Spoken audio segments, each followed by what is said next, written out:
horta problemkeena ma aha madaxweynaha meesha yimid iyo ra'iisul wasaaraha isqabsanaya ma aha. Problemkeena waa problem structural ah, constitutionkeena hybrid systemka ra'iisul wasaaraha iyo madaxweynaha powerka uu qaybsan yahay waa noo shaqeyn lahayaa 1960 laga soo bilaabay ilaa maanta mar uu shaqeeyay ma jirin. Ama laba ra'iisul wasaare hala bedelo ama saddex ra'iisul wasaare hala bedele, madaxweyne iyo ra'iisul wasaare inta isla bilaab isla dhameey taariikhdu ma ayan dhicin.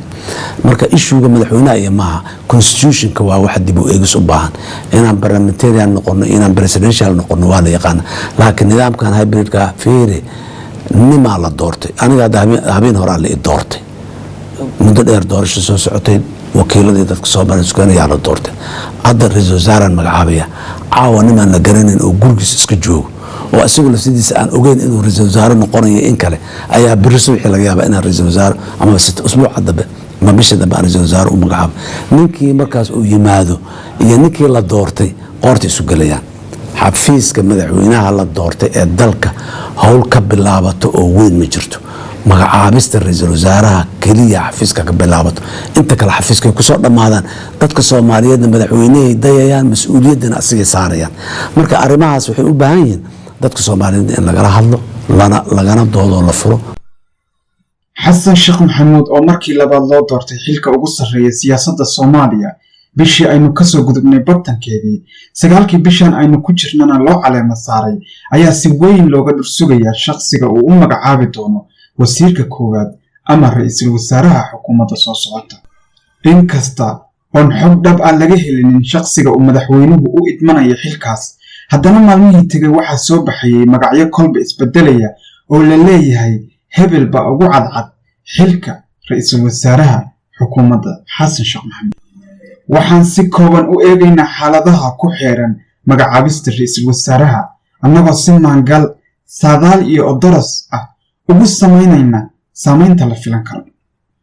marka laga shidaal qaato hadallada fagaaraha siyaasadda yaalla, sidoo kalena xisaabta lagu daro isqabadsiinta lasii buunbuuninaya ee ay hormuudka u yihiin nabad iyo nolol ee la faafinaya inay xilka ra'iisul wasaaraha isku haystaan Jubbaland iyo Puntland, waxaa muuqanaya culays yeelan kara saameyn siyaasadeed oo dib ka soo baxda.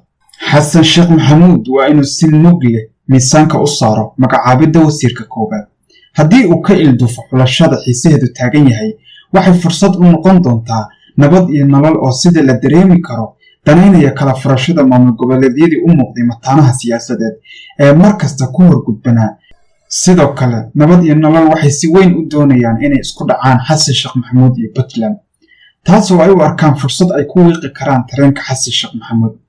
Fahad Yaasiin oo ugu muhiimsan garbaha farmaajo ayaa si aan gabasho lahayn u halgaaday Axmed Madoobaha Jubbaland. wuxuu tibaaxay Puntland inay ku qasaartay taageeradii Jubbaland. agaasimihii hore ee NISA wuxuu diray fariin siyaasadeed oo xajmigeeda wadata una baahan fiiro dheeri ah iyo furdaamin laga sii fikiray. dhanka kale, qorshayaasha looga fadhiyo inuu hagaajiyo xasan sheekh maxamuud waxaa ka mid ah muhiimad gaarana leh maqaamka banaadir. si loo taabageliyana waxay u baahan tahay ra'iisul wasaare waayo aragnimo maamul leh oo hindisi kara siyaasad guulaysata, iskuna hayn kara saaxiibada wada socda asii leh danaha kala socda. waxaa intaa raaca inay nabad iyo nolol faafinayaan xasan sheekh maxamuud iyo saaxiibadiisa ku xeeran inay raadinayaan shaqsi ay wax u yeeriyaan oo aan lahayn hal abuur siyaasadeed. qodobkan haddii aanu ahayn dacaayad siyaasadeed waa mushkilad magmaagan oo mar kasta kurkeedu mahadho aan la mahadin sababi karo. si kastaba waqtigaa inoo weelayn doona wasiirka koowaad ee ay waayuhu soo sidaan. inta ka horreysa weedhaada iyo waxay kula tahay adaan ku daayay.